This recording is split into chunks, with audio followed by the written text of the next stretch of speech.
कालची जी आपली महाभारतीची वेबसाईट आहे त्याच्यामध्ये सुद्धा ज्या 2 एक्झाम्स आहेत, जनरल ॲग्रिकल्चर सायन्सची, ते अजूनही इंग्रजीमध्ये आहेत असंच आलेलं आहे. त्याच्यामुळे मी हा प्रश्न विचारला. तर त्याच्याबद्दल आपण लवकरात लवकर हे कसं काय? माननीय सभापती महोदय,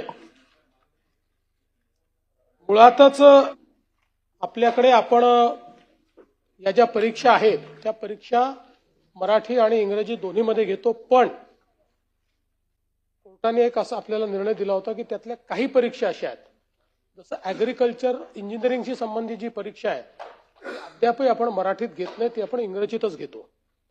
त्यानंतर कोर्टासमोर हा सगळा विषय गेल्यानंतर एक बैठक झाली आणि त्या बैठकीमध्ये असा विषय आला की याची पुस्तकं काही उपलब्ध नाही आहेत, म्हणून ते कोर्टाच्याही निदर्शनास आणून देण्यात आलं आणि कोर्टाने ते मान्य केलं.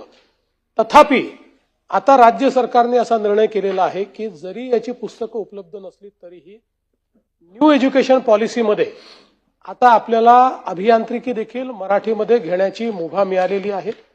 आणि म्हणून या संदर्भातली आता जे टेक्निकल कोर्सेस ज्याची एमपीएससी परीक्षा मराठीत घेत नाही कारण त्याची पुस्तकं उपलब्ध नाही, त्याची पुस्तकं तयार करण्यात येतील. एक कालबद्ध कार्यक्रम त्याचा आखण्यात येईल एमपीएससीशी बोलून, आणि त्याही परीक्षा या मराठीमध्ये घेण्यात येतील.